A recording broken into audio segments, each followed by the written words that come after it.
प्यारे भाइयों बहनों, साइंस के लेक्चर नंबर 7 में आप सभी का हार्दिक स्वागत है। देखिए प्रश्न नंबर 1, भौम जल क्या है?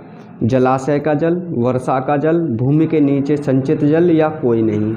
तो देखो भौम जल होता क्या है कि भौम जल अर्थात भूमि के नीचे का जल, इसको हम ओबियसली वर्षा का जल कहते हैं। आप लोग कंफ्यूज हो जाएंगे। भूमि के नीचे भौम जल उसको कहते हैं जैसे ये बारिश हुई बादलों से ज़मीन के नीचे जाके जो जल संचित हो जाता है, अर्थात बारिश का वर्षा का जल जो भूमि के नीचे संचित होता है भौम जल कहलाता है। ध्यान रहे, ना तो जलाशय का जल होता है ना भूमि के नीचे का होता है। कौन सा होता है? वर्षा के जल को हम भौम जल कहते हैं। अगला प्रश्न है, निम्न में से क्या जल संसाधन प्रवर्धन नहीं है? जल संसाधन प्रवर्धन, बोध, कुंड, समुद्र या जल संग्रहण। तो देखो हम क्या कहते हैं, जो जलीय जीव हैं,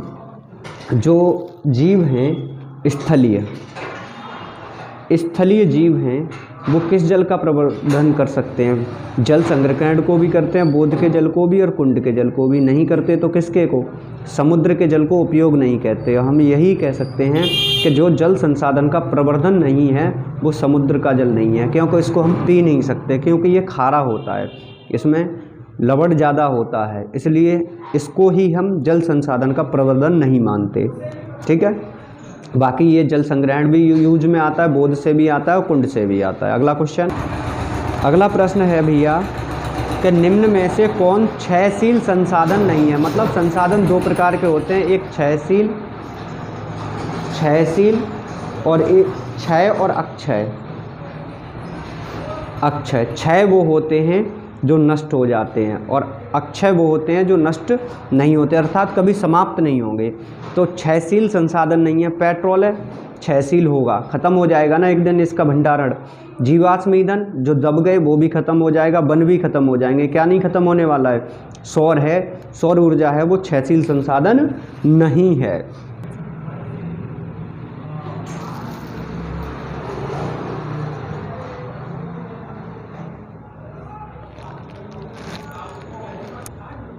अगला प्रश्न है, निम्न में से कौन क्षय संसाधन नहीं है? क्षय संसाधन मतलब अक्षय संसाधन, क्षय नहीं, अक्षय संसाधन नहीं है। अक्षय मतलब क्षय होते हैं, समाप्त हो जाएंगे, अक्षय मतलब समाप्त नहीं होंगे। और ये क्या कह रहे हैं? समाप्त अक्षय नहीं है, अर्थात जो समाप्त होने वाला है। मृदा नहीं समाप्त होगा, वायु नहीं समाप्त होगा, जल नहीं समाप्त होगा। समाप्त हो जाएगा तो क्या? कोयला। तो इसका मतलब देखो संसाधन दो प्रकार के, मैंने पहले भी बताया, क्षय और अक्षय।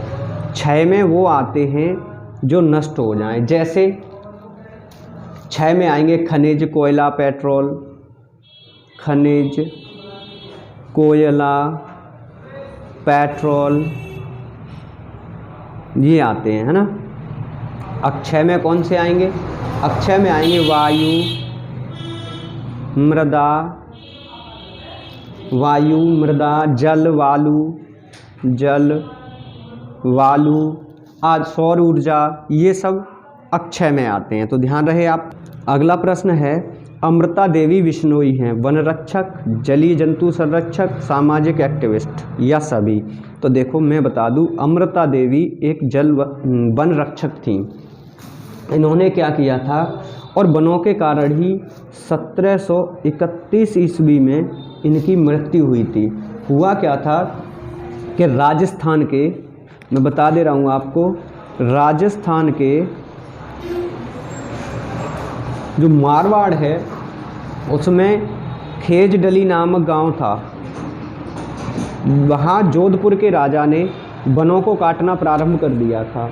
उसको बचाने के लिए अमृता देवी अपनी उनकी तीन बेटी थी, आशु, रत्नी और भागु, इनके साथ अपने प्राणों की आहुति दे दी थी।